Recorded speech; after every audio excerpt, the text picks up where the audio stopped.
Good afternoon, everyone, and welcome to yet another Catalyst Conversation webinar here streamed from the School of Science, Engineering and Environment at the University of Salford.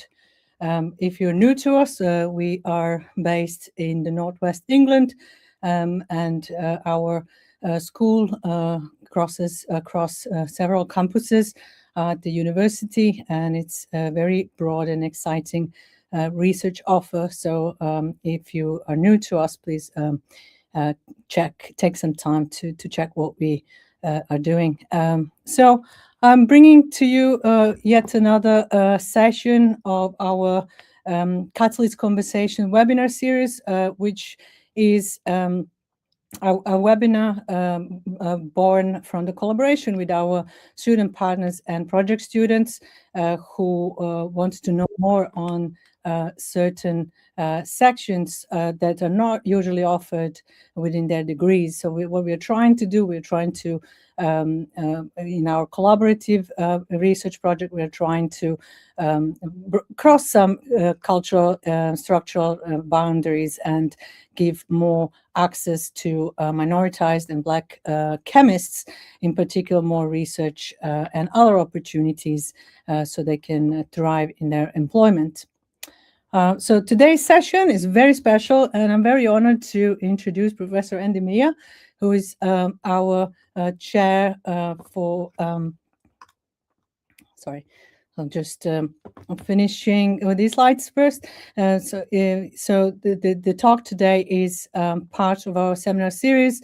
We have 3 more sessions, so if you would like to follow all of them, please use this QR code to sign up for the next one. So we have soon coming a session on how to get a job, and also have some presentations from our colleagues in chemistry careers, and talks about reclaiming authenticity of our York University partners. So today, as I said, it's very special from a science communication specialist and superstar, Professor Andy Miah, Chair of Science Communication and Future Media.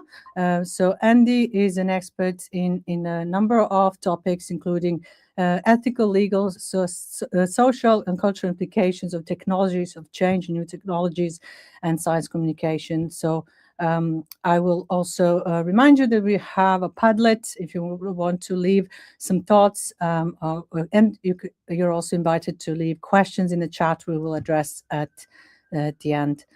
So without further ado, Andy, floor is yours.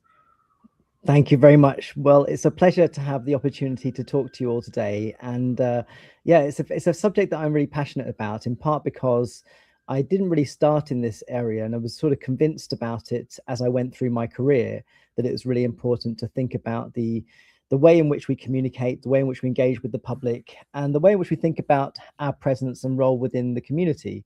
I remember a professor of mine told me that on average, an academic article is read by 6 people. And it didn't really inspire me to think a lot about the potential of academic contributions to the world. So maybe think about how to connect more widely. And I suppose that was really the kind of beginning of me thinking through how to use the tools available to us to have a bigger impact, to make a bigger contribution, but ultimately to try to ensure that the ideas that we have, the work that we do, reaches out into the biggest community possible. And I think that historically, academia has often been quite isolated from the rest of the world. We sort of go about our research, we come up with our discoveries, they then find their way into the world after those processes. And now I think we've seen a huge transformation of that over the last 20 years.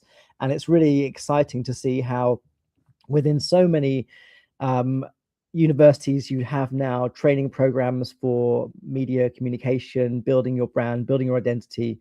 And I think for me, it sort of goes back to thinking about the idea of kind of public space and how critical it is to make sure that science happens in public, that people are aware of what we're doing, that they feel part of the process of scientific discovery, and partly, of course, to find ways into science themselves. And I think if you look back to the sort of modern science communication movement, the sort of beginnings of this were very much framed by a desire to bring more people into the industry, in part because as a sort of aspiration for international competitiveness, the growth of intellectual property, of products, of services, of skills. This is all part of the sort of national mission to sort of safeguard our innovation community, make sure that we are a place where discoveries take place, where products are invented and designed, and where new boundaries can be pushed. So in some sense, the sort of I guess the urgency of this was born out of the fact that we need more people in science, and how we achieve that is part of the sort of conundrum, really. And I think part of what I want to do today is talk you through my own sort of personal journey of this, and but which by all means is not the only way to go about it. But I think certainly there are a number of ways in which you can think about your own journey by employing a range of strategies that are kind of helpful to you to both grow your impact, grow your connectivity, build a greater appreciation for how your science, how your research connects with the wider world. But I think also there's a really strong kind of personal development journey that you go on by doing this kind of work. And that's the one thing that always sort of keeps me really excited. I remember we took I'll talk about this a little bit later, but we take a range of sort of science demonstrations to different science festivals around the country and often around the world as well. And I remember we took a virtual reality headset to a festival, a number of the headsets we took, and there was a 80-year-old man who tried it on for the first time, and he came out of it and felt like he was in the future, he'd seen the future, and it was a real kind of light bulb moment for him. And the only place he would have encountered that really is at a science festival, which have been sort of catalysts for a range of those sort of interactions. And I think that one of the things that I think is really crucial to sort of take into account is in building that idea of a personal brand around your research, around your science, is as much about sort of finding your community and finding your contribution to it, as it is about trying to make sure your research has an impact or try to grow your own career path. And these things do, I think, quite helpfully dovetail in many cases. But I think it's always useful to keep a sense of that motivation within what it is you're doing. So I'm going to run through a range of different ways in which we can think about this, and hopefully take you on a journey where at the end of it, you'll have a sense of some of the different things that you could employ to help you think through developing your own visibility, your own networking. I think it's certainly something that's really critical. I think discoverability is a critical part of progressing in your career. And what's really exciting about that is there are lots of ways in which you can take ownership of that. I think in the past, we were actually much more reliant on our own sort of personal professional networks, and often introduced by our seniors, people that are in our immediate community. I think now you have the potential to transcend so many of those limitations and to find ways into, quite frankly, the most remarkable settings that are imaginable as a result of having that sort of visibility and that profile. So for me, this conversation is about having a strategic approach to this, and it's something that I think begins with putting the time into it. So going back to that conversation I had with my professor about the challenge of making sure our research and our outputs reach people, I sort of remain motivated by the idea that good science doesn't end with communication, it begins with it, that we need to think about these things as deeply intertwined, and building your own brand is as much about building those connections with communities as it is about trying to share the messages of your research. I think that it's important for us to bear in mind that scientists and the scientific community are amongst the most trusted individuals and associations within our society, and that's been the case for many, many years. So for me, that brings a certain degree of responsibility, and a desire to see how we can contribute to public good as a result of the kind of status of public intellectuals that we happen to have as a result of the industry we are in. And aspects of that go back to the very heart of what science is about, this kind of system of trusted, truth-telling individuals that are trying to discover what's happening in the world. So these values, I think, is a useful starting point to this, to think about who you are as a person, what you care about, what you stand for, what things matter to you, to think about what it is you're doing in the world of science, and to build out of that a sense of your own identity and your own sense of purpose. I think we don't often put a lot of time into that, but it often underpins everything we do. We have a sense of purpose about the science we're pursuing, the discoveries we're trying to achieve, and eventually perhaps the impacts we have on things like public health or climate action. These sorts of things are at the heart of some of our core kind of concerns and why we're here.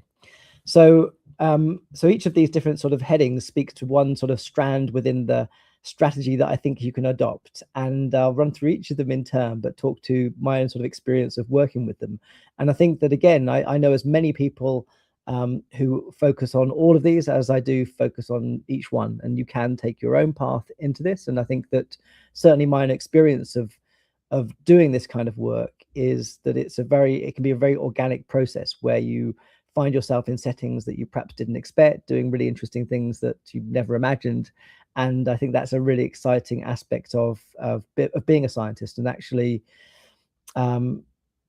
one of the benefits of putting yourself out there, being out in the public space, talking about what you do, is it really challenges you as well, and challenges how you think about your subject, how you think about its contribution, and also think about its purpose. So these are, I think, useful reflexive processes on which you can go. But equally, it's a place where you can grow your career and grow your reputation and grow your brand as well. And I think it's an unusual way to think about ourselves as a kind of brand identity. I think as scientists, we probably push back a little bit against that idea, but it's a useful kind of construct to have in your head in terms of how you present yourself. And it's not so dissimilar from how you think about creating a CV and what your CV says about you and what it doesn't say about you. And that's probably a useful way to think about the extension of it into a brand identity, to have what we may describe as a kind of living CV born out of the different platforms that you use and that you share content about what you do and what you care about. So I think considering it in those terms is quite a helpful way to go about thinking through your own steps in that direction. So I'm going to start with websites. So this is a screenshot of my website. It is a project that I've had going now for quite a number of years, and I think for me that's really important to emphasize. And I want to show you, as I spent this morning looking back on some of the screenshots of my previous websites, and this takes you back to 2019 and eventually all the way through. We get back to 2003, which was the first time I actually screenshotted this and kept a record of it. And you can see a kind of journey of design as much as you can see a sort of journey of storytelling about my own work and my own sort of interests as well. But the website has always been a kind of living CV. It's been a place where I would share what I'm doing, but it's also been a really useful reflexive construct for me to think about what I'm doing, where I'm going, what I'm focused on, and why it matters. And so a website is a portal to sharing what you do, but it's also a place for you to reflect on who you are and that process of building your career. And I think it's always surprising to me to hear how many people still mention my website when I meet them. And I think that whilst we are moving into a world where websites aren't quite what they used to be, there's still utility in having this portfolio that's out there for you to share information about yourself. And even if you have a very few number of viewers that look at this, and I will sort of emphasize that it really doesn't matter that you have few viewers. The most important thing is that the people that matter are finding your content. And that's true of a website as it is for any other platform, I would suggest. It might be that someone important or someone influential or someone that can be a gatekeeper to something that you want to pursue has a look at your website and then decides, yeah, this person's doing good work. And I think that it's a useful way also to construct that story about yourself and build that over time. And it does happen, I think, over time. That's another kind of crucial take home for me, is that this isn't something that is a kind of it doesn't happen overnight, and it's not just a one moment solution. It's a continuous iteration of how you see yourself and how you articulate that to others. And again, I think that's a really crucial part of the process of becoming a researcher and becoming somebody that is engaging more broadly with their community around them. So this is a sort of screenshot of the website as well. It shows you a bit about the sorts of things that I post. So I try to keep it up to date. I try to keep it regular. I try to make sure that I share the things that I do. And as you can see, for a lot of this, and I would say this more generally across your own sort of brand and visibility and your identity, it's very visual, very, very visually led. We know that sharing content on social channels does a lot better when you can add imagery into it. It does even better when you can add video into it. And the more you can make in that regard, the more chances you have for your materials to be found, but also the more opportunity you have to tell a more detailed and nuanced story about yourself. So these posts both are an attempt to sort of describe what I'm doing, but also a way of trying to connect in with people. One of the things that's really exciting as well is that we are living in the most remarkable time of content creation, where so much of what's available to us is free to use. And the tools are incredibly powerful, incredibly capable, and incredibly easy to use in many respects too. And part of the sort of journey of talking through all of these things is a story about my own investment into them as well. I like to think about sort of content creation as fundamentally a creative process, and creative processes, the acts of making things, is also a kind of useful reflexive process to put yourself into. And so I find even from things like designing presentations, I often think about designing presentations in a similar sort of way, that it's a kind of reflexive journey. It's not just getting the information into a slideshow. It's actually a kind of creative scripting process that's again quite a useful reflective process. So here's one example. This is Linktree. So if you don't have a website, you're not ready to invest into a website, but you've got a range of social channels and you want to share them via one link, Linktree is a good platform to use. As you can see, this is the interface. This is the profile page. So if you go onto the mobile app and look for me, you'll find this profile page. And what it does is simply allows you to add links to things that you want to share. And you can see across the top my social channels, the platforms I'm using. And then as we drop down, we can see the different things that I have coming up, the things that I'm working on. And it's a place to tell people about things. So you can, and one of the benefits for this is that with all the greatest will in the world, there's never enough resource. And this is another kind of thing that's certainly been a feature of my career. There is never enough resource within your university or within your department to provide this sort of level of support for everybody. I think that everyone over my career have always said they need more support for these sorts of things, but it just doesn't happen. You have to take some degree of ownership over it. And actually, I would say one useful way to think about it is a kind of extension of your own intellectual property as well. So you might think about these platforms as part of your identity. So there's some merit and value in thinking about them as owned by you. And actually, if you look more widely and look at what's happening in the media, you see a lot of professional journalists doing exactly the same. And professional journalists are quite interesting because they do often move from one broadcaster to another or one news outlet to another. And so there's a sense in which you have to take a sense of ownership about this. So Linktree is a really easy starting point. Linktree allows you to simply add links to things that you want to share, update it really easily. You don't need to know any website skills, very low bar to entry, but does quite a good job of helping you share a lot of what you're doing. So for me, that's the sort of beginnings of thinking about social media as a professional tool. So I use the term pro social media to describe some of these things. And there are different places that I think fulfill different criteria for the sorts of things we want to get out of them. And I will emphasize that it's really, I think, really prudent to think about these things from an intrinsic motivation perspective. So how is it enriching your life to be able to be part of these environments? So this is a screenshot from my Instagram account. Instagram, you'll know, is quite historically a kind of creative space, people sharing photography and video. I think about this platform as very much a more personal, professional space. So I have more interactions with people that are more personal in here, but it's again a creative environment in which you can share things, I think, quite comfortably, but also with the creative tools that the platform allows. TikTok is similar. I would say that, again, each of these platforms, and one of the things that is really important, I think, to take on board here is that one of the reasons to be part of these platforms is not necessarily to become a huge account that millions of people follow, but it's also to understand how audiences are changing, where the opportunities for learning are changing as well. So I've spent a good 5 years on TikTok now and have seen how both the sorts of expectations of people trying to engage with content have changed, but also just how much great stuff there is on these platforms too. I think that by growing your own accounts on these environments, which are not by any means sort of uncontroversial, there is often difficulties with using them, both in terms of the sorts of feedback you can get from people in comments, the sort of attention your content might draw. But there are some incredibly inspiring science creators on this platform who are doing things that are either for sort of young audiences, children that are revising for exams, or for adult audiences that are trying to understand complex scientific issues.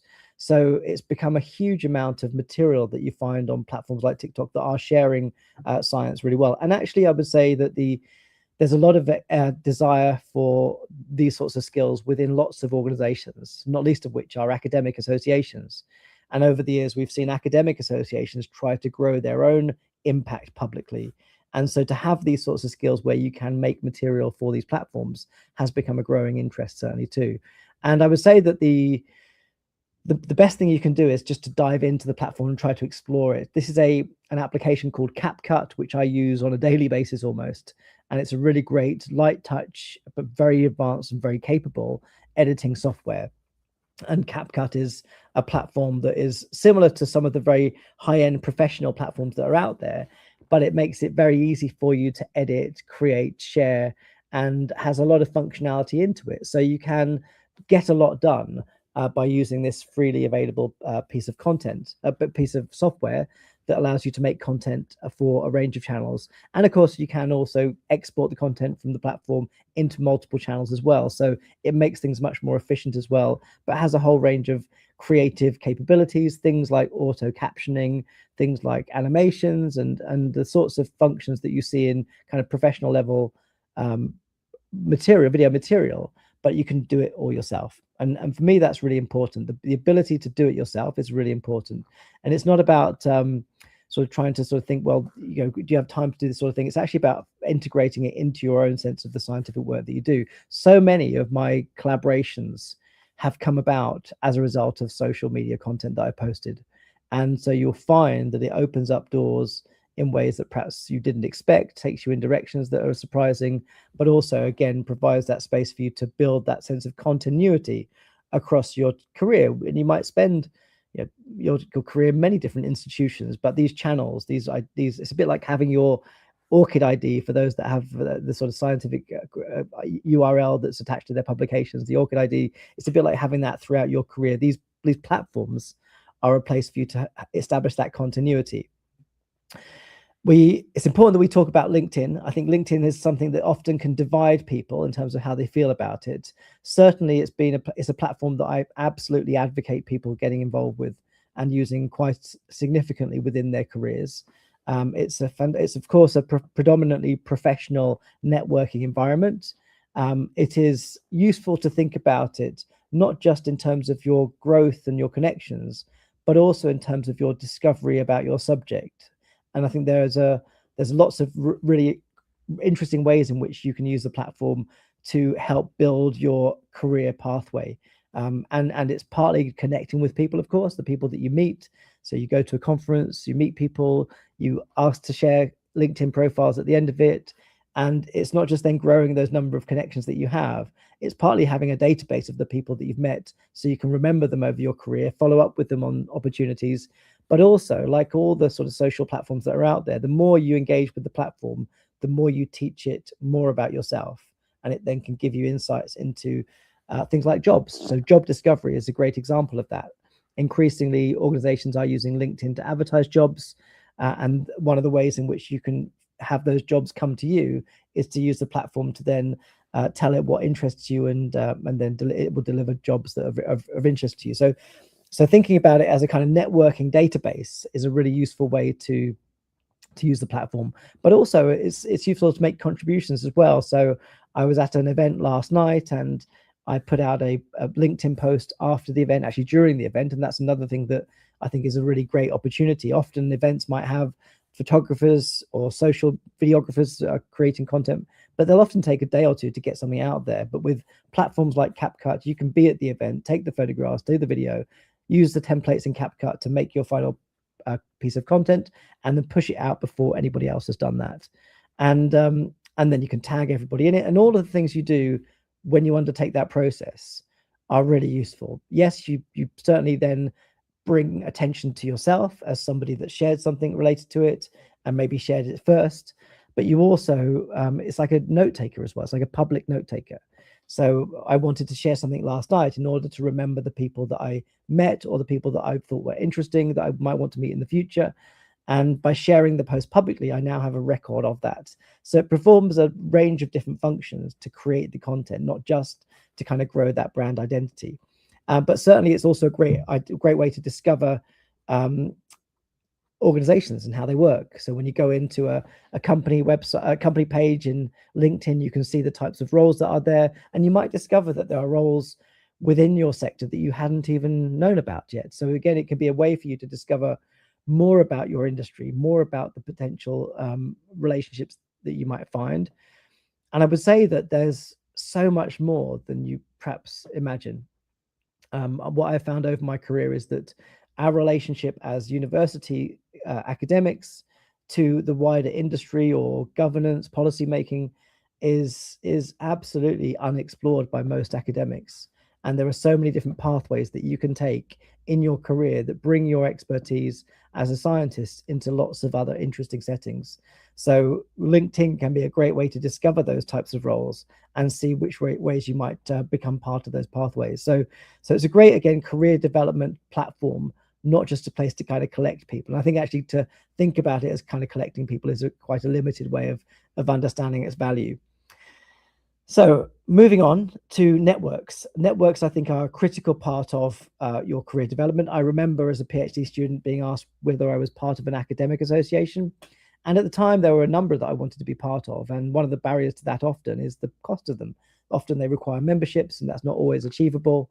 But there are lots of other networks that are out there that can help you grow your own career path. One of them I think is really incredible is the FameLab community. And FameLab operates all over the world. It's a brand that's originated out of Cheltenham Science Festival, one of the premium science festivals around the world.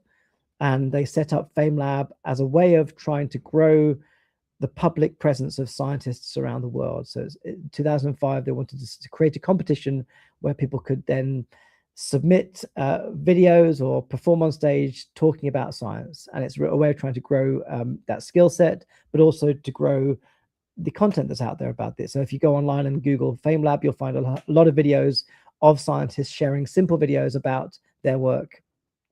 And FameLab is a good example of a kind of network that perhaps you wouldn't discover just by your conventional academic association. And I think we still are relatively sort of guided towards thinking about what is our academic association in chemistry, in biology, whatever it might be. Where do we align ourselves? Which of those conferences do we go to? And that becomes quite a kind of focus for us. But there's so many different ways in which you can do that. And I know so many really amazing academics that are not necessarily doing a huge amount with the academic associations, but are at the forefront of their discipline and pushing the boundaries of it. So FameLab is one example. I think it's a great one to have a look at. But again, I would also encourage you to sort of think about how what you're doing connects with that wider life and community that you lead. I think that many of us get into science because of that belief and of its importance to society. And so part of what's happened over the last 2 decades is to try to grow the number of interactions we have with parts of society. This is a fantastic example. This is a kind of science communication series that happens in May this year at the Pint of Science Festival. And it's an example of many events that happen in pubs across the country where you can take part in either delivering something or attending something. But again, it's connecting you in with that wider community of people that care about it. It used to be the case that we thought about science communication as a way of trying to educate the public. And we now think about it as a way of trying to be part of that community, not to think about ourselves as the authority, but to think about ourselves as collaborators. And if you look at some of the direction of travel for a lot of research, there's a growing expectation that that needs to be part of how we think about our research, not just a place for us to have an impact, but actually to be part of the entire structures of society. So Pint of Science is another one. You might find that there's one in your neighborhood that you can go along to, but again, there are other examples. The Cafe Scientific was another example of a kind of science in public event that people were really excited about, and is part of a kind of weekly program of events that happen across the country. Events are useful because they give you something to focus on. They give you a focus, but also bring you into really exciting spaces. Science festivals, science museums are all incredibly interesting places to work with, and they give you an insight into a lot of different things that perhaps you hadn't discovered before.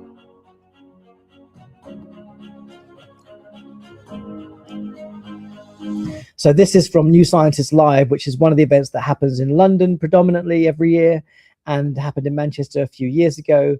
So what we did is agree to set up an installation here where we brought 10 or so virtual reality headsets, and the headsets were kind of the draw for the audience. But what you're seeing here is a number of scientists who would be there explaining what people are seeing, whether it's content about biology, chemistry, or technology. The people that were there to support the public experience were all scientists that were then having opportunities to talk with, share, and connect with a range of different people from the public, general public. So science festivals both give you the opportunity to do that, but also take you into a slightly different territory as well, a territory that perhaps is unfamiliar. How do you talk to the public about what you're doing? And that's often quite difficult because we find ourselves in quite specialist areas with quite technically I guess specific language, and it's not always accessible to most audiences. So the way in which we can use festivals to try to harness alternative opportunities for public engagement is a really great way to think about its value. This is another example from the Manchester Science Festival, where we created an installation that was looking at the science of the microbiome, and you can see here a range of kind of creative artifacts that were designed to tell the story of the science in a way that was really immersive, really creative, really compelling, and gave people a sense of kind of hopefully a sort of uplifting experience to be part of. And that's another sort of interesting dimension to this is if you look at some of the best sort of works of science communication, they're often able to elicit a sense of kind of emotional responses. And so partly what festivals can do for you is to give people the chance to have that kind of experience, not just to find out the information about the science and then apply that to their life in some way, but actually to feel connected to it, to feel that it's part of their world, to feel often just safe in the space to talk about science, which sounds like a simple thing, but it's incredibly difficult. Most people who aren't in science really feel quite intimidated by engaging with scientific matters. So part of bringing science into spaces like this is to increase the degree to which it feels safe to have conversations about them, safe to express what you don't know, what questions you might have. And I think, again, that sensibility is a critical part of what we need to understand, but also then what should lead us into doing this kind of work. And it goes back again to you thinking about your brand as a career scientist, as someone that's pursuing science and trying to progress. It's not just about the impact, the outputs. It's not just about the publications. It's about your role within that wider community of work. This is another installation from a festival. This is Professor Mike Wood from the University of Salford, who did work out in Chernobyl. And what you're seeing here is imagery that's created from camera traps set out in the region, camera traps that were designed to create data insights for the research. So trying to make sure that we understand which animals are there and which ones are not still. And that imagery became the basis for a kind of immersive documentary experience that then was part of the festival. So again, the journey that you can take yourself on by creating these sorts of opportunities is not just a journey of kind of informing the public and telling them about what you're doing. It's also a journey of trying to make your research reach into a wider audience, to make sure it connects with people, that they understand what you're doing. And the potential for that to inspire people is, of course, limitless. It's something that, again, where else do people encounter it? Where do people encounter your scientific work? They don't read the publications because they're locked behind paywalls. They don't go to academic conferences. They may see you on the news if your work's prominent enough. So these become our primary vehicles for sharing what we do with the public at large. And a big part of that has, of course, been that historically, the media. The media is a central part of how we've told stories over the years. And I've certainly been very keen to use that as part of my own development. And there are lots of really interesting things that you can do in that area. And one of them is the conversation. The conversation has become a really important publication for scientists. It's a news outlet, essentially, that it combines journalism and scientific research in all disciplines. And you can create an account with them, you can write for them, and often the articles are very much informed by research. So they have a depth of them that's really quite, I think, appealing to academics who want to do things in detail. But it's also got that kind of journalistic flair to it as well. It makes it sort of an exciting read. It's a fun read. It's an accessible read. So the conversation can be a place for you to grow your platform, grow your audience, and again, can be a useful gateway for you into lots of other things as well. One of the benefits of publishing with platforms like The Conversation or any other sort of news outlet really is that you benefit from their audience network, but also from their influencer network too. So by being part of that, you might get invited into talking about the subject on the news or on the radio. And so you might look at this as a kind of stepping stone platform. And that's a useful way to think about lots of the things that I'm talking about today. Many of these things are useful stepping stones, and sometimes they take you in a direction that you expect, and other times they don't, but they all can be really fascinating and really interesting journeys to be on. This is one from a few years ago.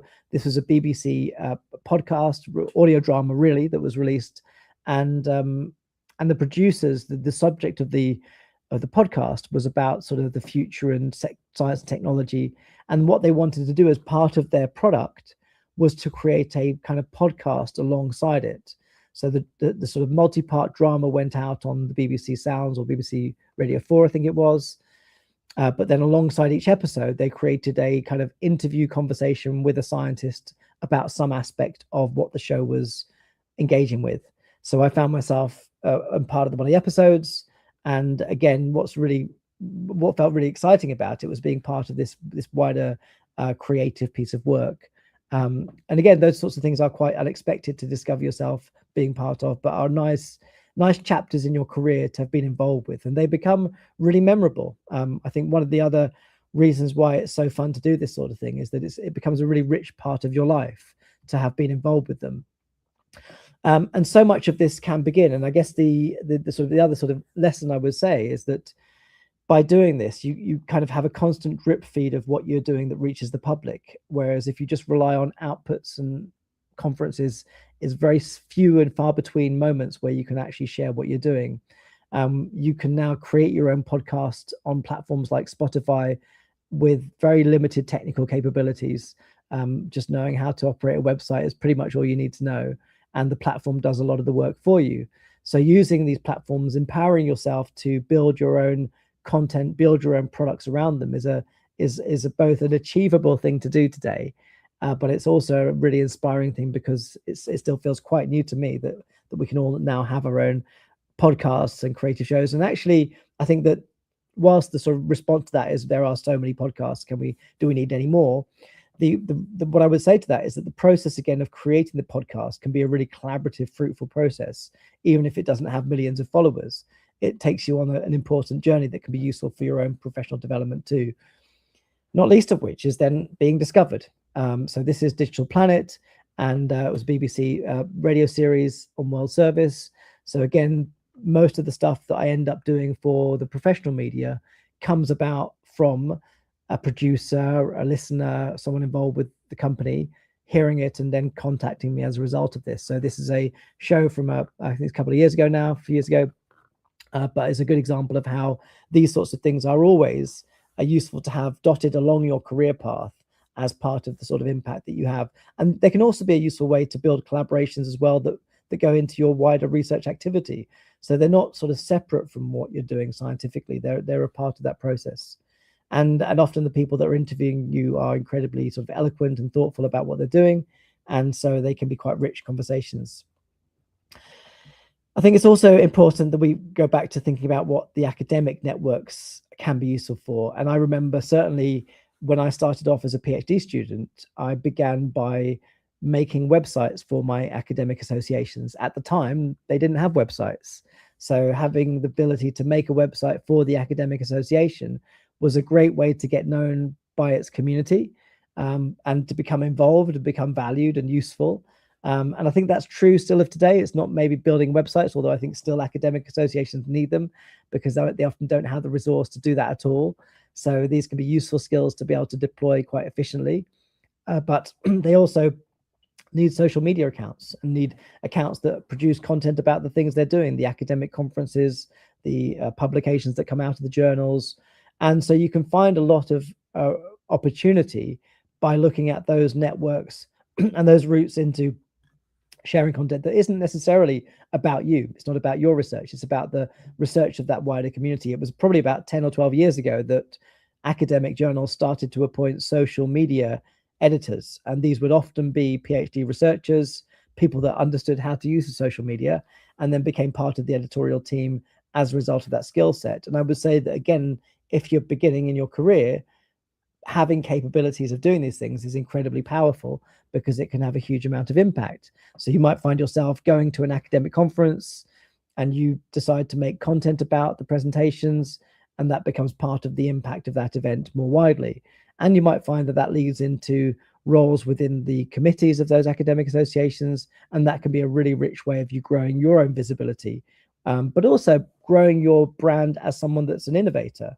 And that's another thing I would say, is that a lot of this space is incredibly kind of innovative. And as much as kind of social media might feel a bit mundane now, it's always kind of pushing the boundaries of things. And so being able to use these things competently, efficiently, is a helpful skill to have. Here's some of the sort of thumbnails from some of the videos that we've made over the years. You can see the top row there. We've got just kind of live events from a conference where we interviewed people that were there and put it out onto YouTube. And this went out across multiple channels, with varying levels of engagement around it. But again, it's also a nice historical record of what took place within that event too. So there's lots of, I think, intrinsic and extrinsic values associated with doing that kind of work. But as I said earlier, it is a wide community of people that are interested in what we do and engage with what we do. So this is a event that we had in October last year. This is this was a innovation networking event where we sought to sort of invest and bring together diaspora community around Greater Manchester to try to see how we can forge an investment community. And again, quite separate from university in many respects. But of course, many people working in industry are also very connected to those kind of aspirations of innovation that we try to do. And part of I guess the message here is that, and still quite an early journey for many people, is looking how university researchers can collaborate with industry. It's still an important one to think about. And if you haven't begun building those relationships, that's something to consider as well, that your immediate networking opportunity is with the industry relationships that you might forge as a result of the research that you're doing. So we don't need to be sort of isolated as university researchers just doing our research. We have this entire ecosystem around us, and that's a really exciting space to be in. And it can lead to really interesting opportunities. So this is a recent one of mine. So I've joined the DCMS College of Experts. This was set up just last year to bring a range of experts to give advice to a government department. Increasing numbers of government departments are doing this. So you can find yourself then trying to influence the policy knowledge and policy guidance that then shapes decision making of ministers by building that profile. And all of these things are connected, that they all sort of bootstrap onto one another, that by having that public presence, by being seen as someone that is contributing beyond just what you need to do, is a useful way to then be available for these sorts of opportunities. And often the response that people will say is, well, they don't have time to do this sort of thing. They don't have time to do it. My response to this is, you don't have time not to do it. It's such a central part of what you need to be doing to be an effective scientist. And the world in which we do science has changed dramatically over 20 years. It's not enough just to have our outputs anymore. In fact, if you look at the UK's way in which it evaluates our research, it's very much about the impact we have beyond our outputs. So thinking about this as an intrinsic part of your identity is a useful way to think about this opportunity. So just to sort of wrap up, I want to finish with the importance of kind of creativity. And for me, a lot of these things are about that creative aspiration that surrounds them.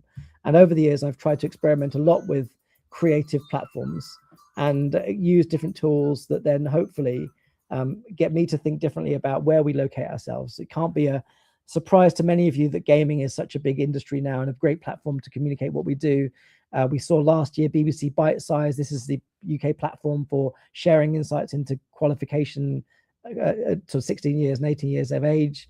They decided to create a level in the game Roblox, which is a really popular game for kids. So they brought the curriculum of geography into this gaming environment. And again, these are all ways in which you can create new ways of being visible, new ways of being present. If you're somebody that doesn't want to start with video, you can create your own avatars. You can experiment with these sorts of environments. And many of these places, again, have quite a low bar to entry. It's more about discovering them and seeing what you can do with them. And again, the course, it's true also of the use of artificial intelligence within platforms too. So there's a growing number of ways in which you can become a publicly present academic and scientist by experimenting with a whole range of different tools. And that's partly what I'd encourage you to do. And it's probably a useful place to end by talking about artificial intelligence, and not least because it's both one of our biggest sort of concerns about being able to share science and share what we do, but also it's a great opportunity to innovate with science too. And I think a lot of people are trying to now wrestle with their own sense of how to integrate this technology into what they do. But the world's moving very quickly. The more you can learn about this and learn how to use AI to both increase your own kind of efficiencies, but also to grow your own identity around sort of content creation with AI, the better. So in conclusion, I think for me, what's always been crucial is to have that sense of intrinsic motivation about doing this work. It's something that enriches my life. It's something that brings me into contact with lots of interesting people. It's something that makes me feel like it's contributing something useful to society. But it can also be instrumental. It can be a useful way to grow your career. I have had countless people talk to me about how science communication has really allowed them to leapfrog in their career development by bringing them into useful platforms, meeting useful people who have opened doors for them. So the more you can put yourself out there, the more you can bring yourself into these spaces outside of our typical kind of working environments, the more opportunity you have to discover what sort of public intellectual you want to be, but also to take ownership of that and make sure it's something that you feel you have authored rather than somebody has imposed upon you. So thank you very much. I'd be delighted to take any questions, and yeah, look forward to seeing the conversations that may follow.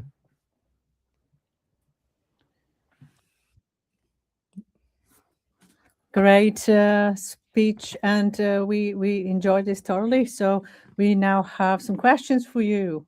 Let's start with the first one that I can see here.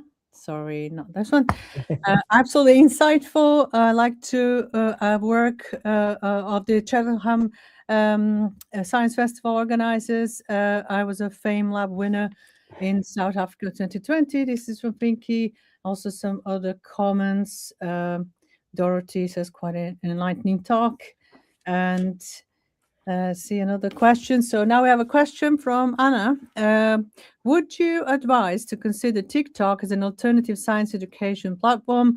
Is it better than LinkedIn or or there is a different alternative?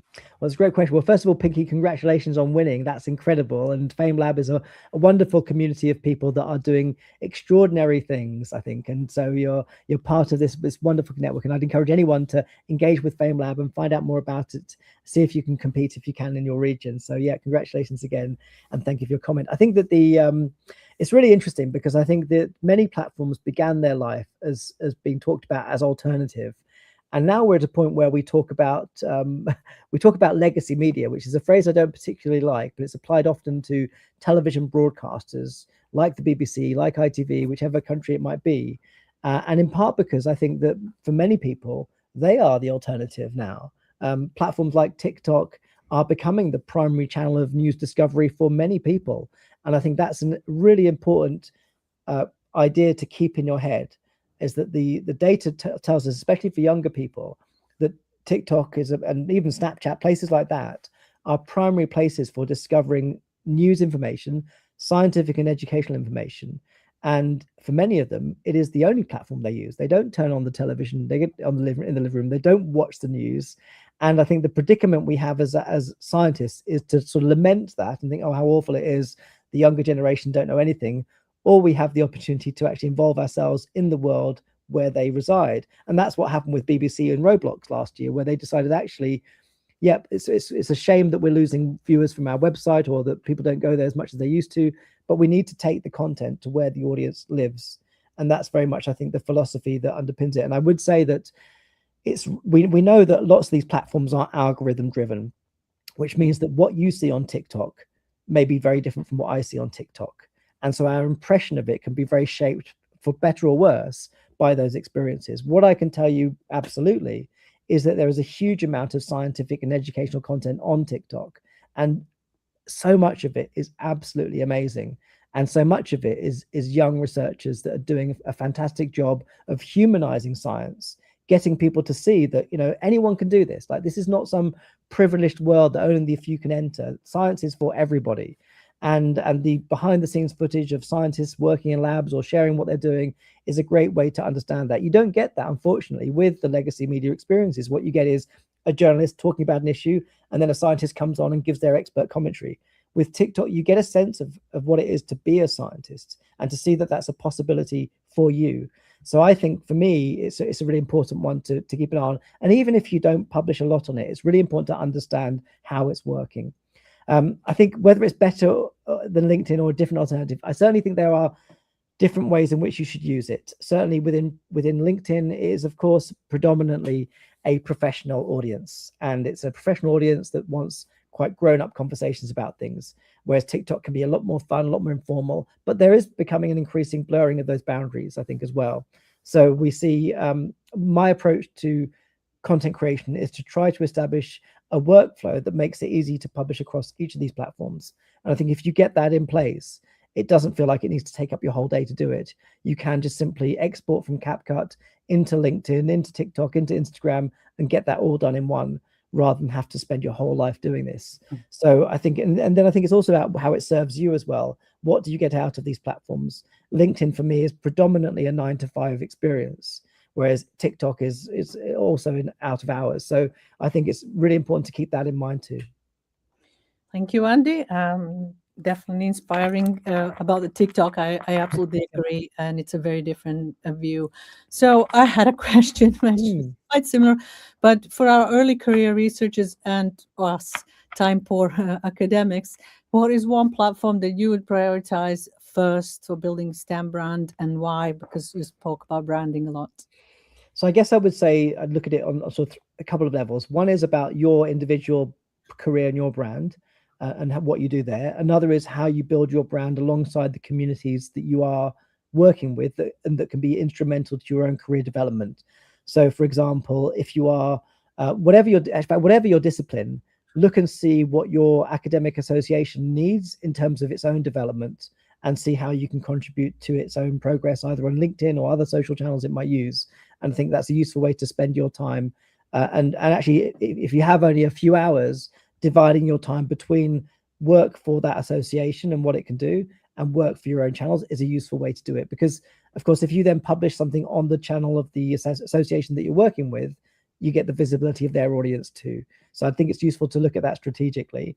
I would say that the easiest bar of entry to building your own portfolio is LinkedIn, because the LinkedIn channel, you can think about it like a website, a very easy to manage website, but also quite a productive way to make connections with the targeted people that matter to you.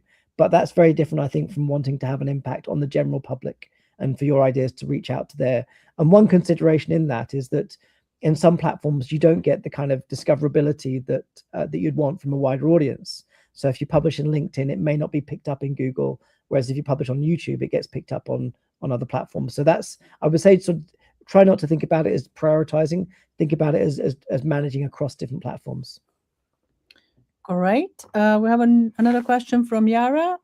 For early career researchers who feel pressure to be professional, how can they stay authentic whilst building a visible STEM profile?